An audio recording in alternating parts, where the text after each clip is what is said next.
Hey guys, there sure are a lot of really obscure RPGs out there, aren't there? I confess most of them are either mediocre or decent, but still forgettable. Today I want to show you 10 that are quite the opposite. Very obscure but worth playing. So let's begin.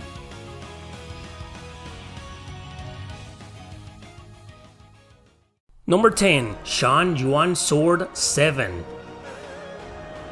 This action RPG is part of a long-running series from Taiwan that mixes history with fantasy. This one takes place during the Shan dynasty and you don't have to play others to understand it. It's one of the very few of them that's been localized actually. You play as Taishi Xiao, I'm sure I mispronounced that, in a quest to save his sister whose body has been lost and now she's a ghost. All this during a civil war that also has enraged monsters and beasts all around. Problem is, he needs to find a way to return her to her real body.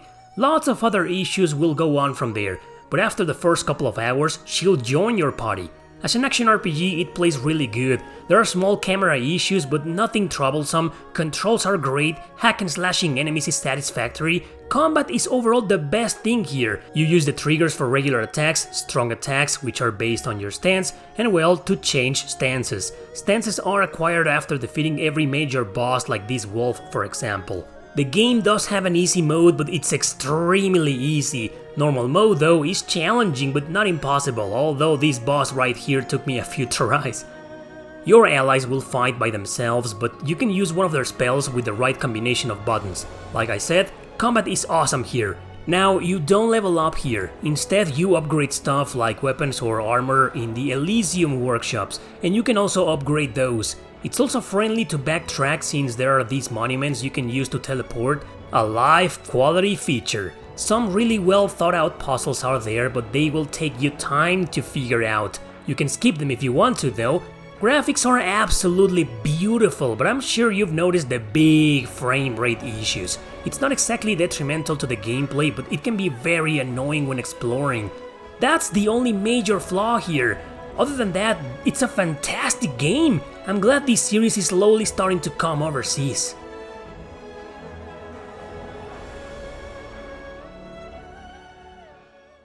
Number 9. Heroland.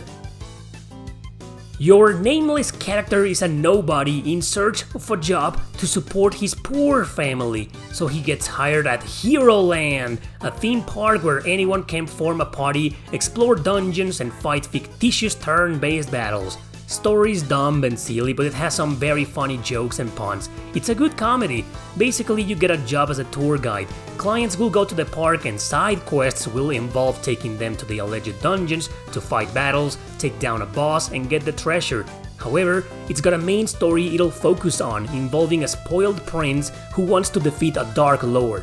A real one, not an employee disguised as one, because here, employees disguise themselves as the bad guys. So, main story missions, or tours should I say, will involve this guy, his butler and other main characters. The gameplay starts with this overview. You can visit shops, NPCs to talk to, the tour section and your room. There's a regular item shop where you can buy healing items, but you can only take a specific amount of each with you per exploration. A blacksmith is there to buy weapons for your clients, since they're the ones who will do all the fighting. Weapons may break after every tour, so be sure to come back to restock. Anyway, once you start a tour, you'll advance to every location for either a scene or a random battle. Sometimes paths will branch, but the story won't change. Battles are played in turns, and every one of your 4 characters will act on their own.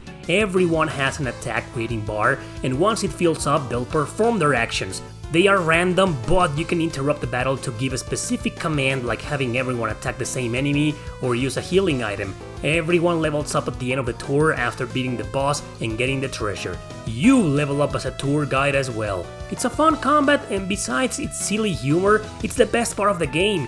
It gets repetitive after a while, but coming back to this game every now and then, it's a good time. Give it a chance if you can.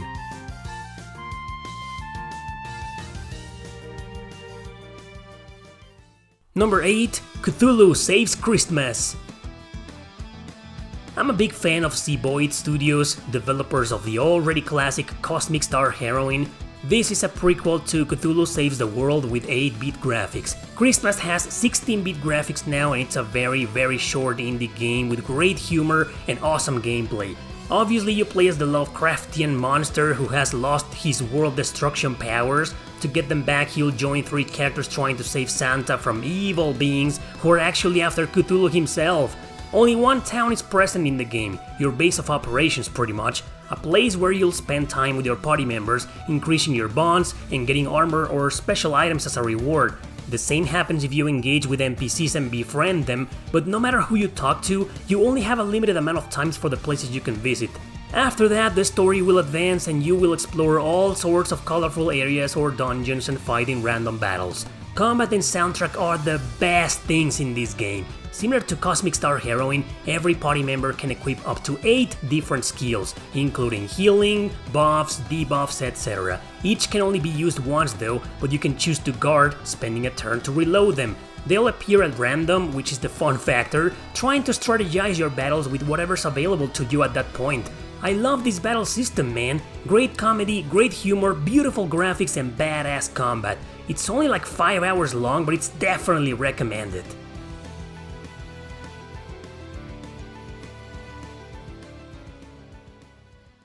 Number 7. Little Witch Nobeta. This is not an RPG, but when the hell am I gonna talk about it? I got this beautiful special edition from Idea Factory as a gift, so the least I can do is cover it. And I want to because I'm very surprised I ended up enjoying it. It's a third-person shooter that invites exploration and puzzle elements. You play as the witch Nobeta, who wants to find her missing memories. Her goal is to explore a ginormous dungeon-like castle and get to the throne. Well, that last part seems to be the goal of the talking black cat she saves at first. Anyway, you walk around with her and fight with either magic or the staff. Now, this is a game allegedly inspired by the Souls games, but it's nowhere near as challenging as those. It can still get quite hard, of course, so don't underestimate it. The enemy design is creepy as hell and I love it. But it creates a bad contrast with the characters, especially the witch herself. She's a cute loli, as you can see. I wish she could have been older. It would have given the game a much serious tone. Anyway, back to the gameplay. You use the triggers to attack, so if you're not used to that, it'll take you a while to get used to them, to remember which button does what. It's got some RPG elements like nearly every video game in existence today. Killing enemies gives you points that you can use to increase your stats. Magic also levels up. Some of it is passive, like wind magic used to double jump. There are 4 attack magic spells and they all do different things. You can switch to any of them at any given time. That's the third-person shooter stuff actually. You practically fire magic bullets at your enemies and some can be even charged for a powerful blast. Ice magic is by far the best one because it's like a machine gun and it doesn't often require using the target trigger to aim properly. Bosses are epic as expected and tough as nails, but they are the best part of this game in my opinion.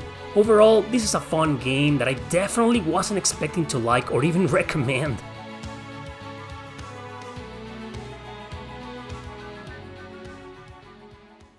Number 6. Ricey Terra. Ricey Terra is an indie strategy RPG with 8-bit graphics inspired by Fire Emblem. It follows the journey of Lua in an attempt to find her missing sisters to join up and put a stop to the oppressive empire that's taken over the continent. With the help of a mercenary called Natale and other characters, she'll travel through maps and missions. Great story and characters here. I also like the design a lot, including their pixel art in battle. Maps are large with a simple interface with everyone moving on grids. Lua herself is by far the best character in the game since she's fast, deadly, and with high evasion rate. The RNG can be questionable sometimes, but it's mostly alright. Upon making contact with an enemy, this 2D screen a la Fire Emblem will show up. Characters will perform their attacks, but if allies are nearby, they'll get something extra like a boost in their stats or a buff. Plus, nobody counterattacks here like in Fire Emblem, by the way. While exploring the rest of the map, you will find annoying traps, most of them with poison or bleeding effects. They are quite annoying, that's the one part of this game I didn't like. Items can cure them of everything, of course. Speaking of items, you have to either find them in the maps, chests, or craft them at your base. You do that by using materials you also find during missions. Also, you don't exactly level up here the normal way. Here you use points to unlock a specific stat upgrade or a new ability. I like it, but I would have preferred the classic Fire Emblem level up system, even with its annoying randomness. Overall, Ricey Terra is a fantastic game, quite short though, it can be beaten in 10 hours or so. I hope we get a sequel one day.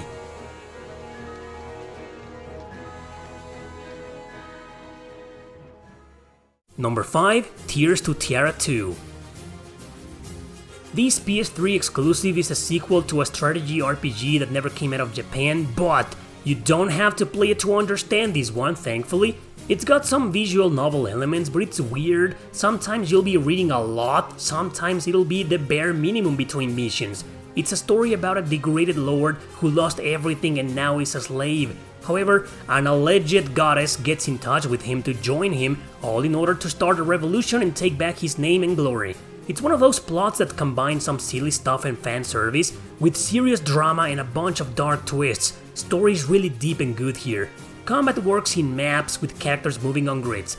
Then there's the quadriga, a big elephant carries it during battle. It can either attack or help characters retreat or even summon non-active party members during battle. Magic system is unique too. Elements are split into 2 groups and only one of them is highlighted per complete turn. Still, characters can use whatever skills or magic attacks at will, but it's an elemental chart that can be used to your advantage. I honestly never found it that useful, but it's relevant. Of course, you've got a base of operations where you'll equip your characters, visit the shop, craft stuff, upgrade equipment, etc.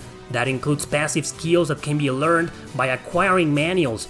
There's nothing convoluted here, it's easy to understand and get into, but it's grindy and tough, like many strategy RPGs out there.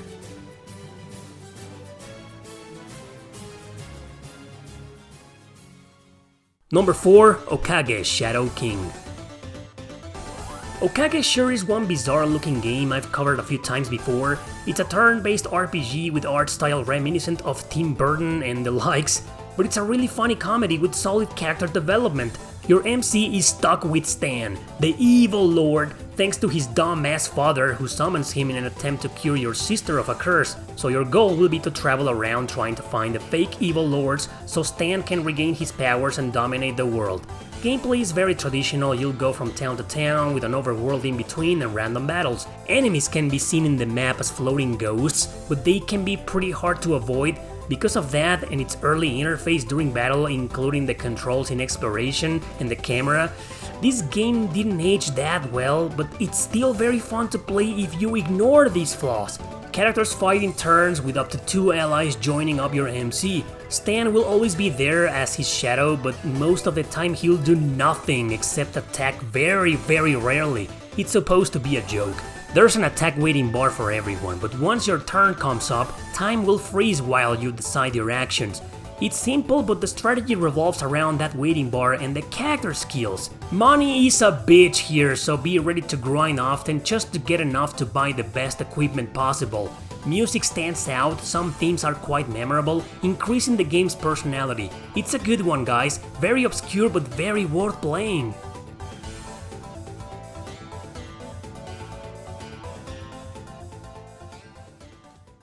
Number 3. Brave Story New Traveler.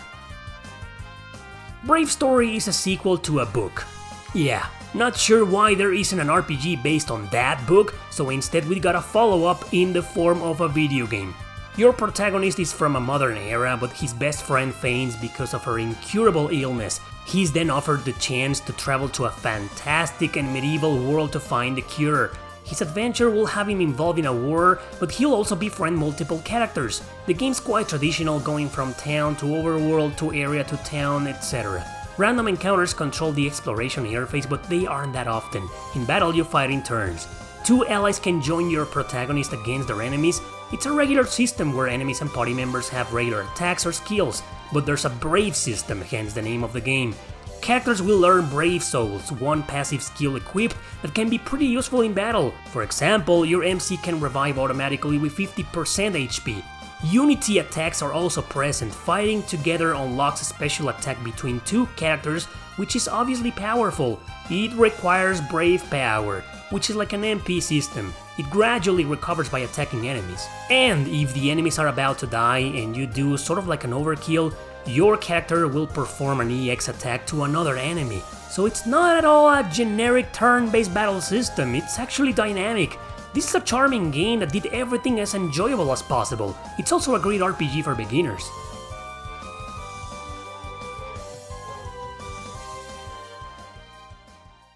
Number 2. Brigandine, The Legend of RuneScape.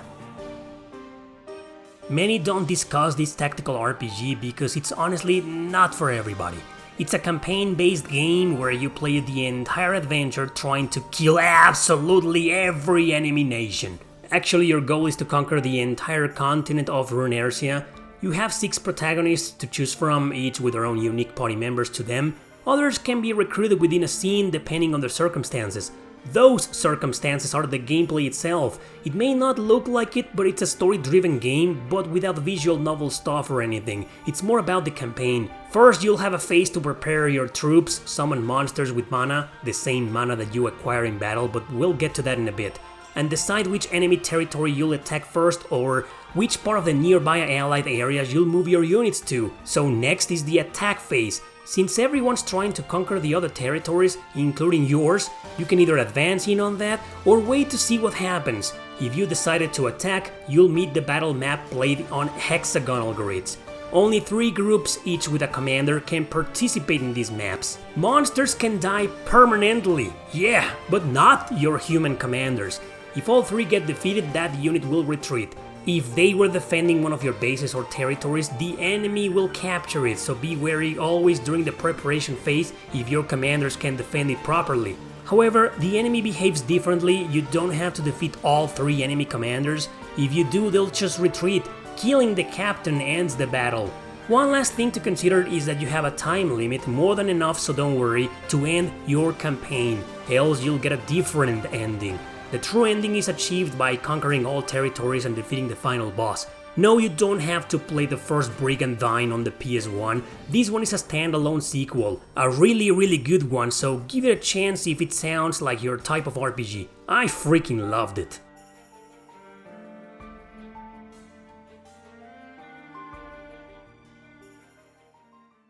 Number 1. The Uta Warerumono Trilogy. Absolutely, my number 1 is this Amazing Trilogy. I don't think they're that obscure nowadays, but I believe people have just seen them and that's it. Their visual novel aspects precede them, hence the reason why not many people play them. They're missing out on a greatly developed story with dark and mature twists galore. But yeah, reading is half of the game and you'll spend just doing that, sometimes for an hour or 2 between each mission. Before we get to that though, let me explain. You have to start with Prelude to the Fallen, telling the story of the amnesiac Haku who mysteriously wakes up in an old village resembling the feudal Japan, but with a race that has cat ears and tails. Yeah, sounds silly and it does have its fan service, but man, you have no idea the impactful story you'll be getting into. Mask of Deception and Mask of Truth are the sequels, pretty much one game cut into 2 parts.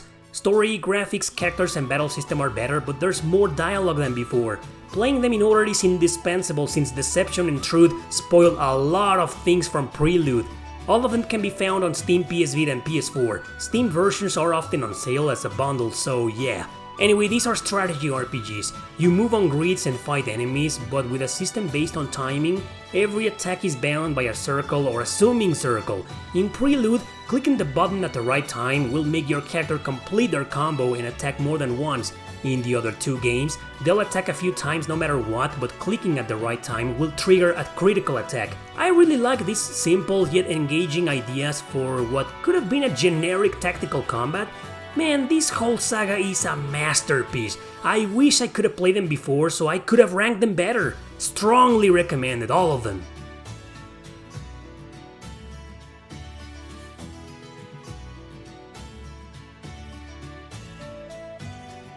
So those were 10 super obscure RPG gems that I recommend. Of course there are lots more waiting to be reviewed, but that's a list for another time. Thanks for watching, don't forget to subscribe and share this video with your friends. See you next time!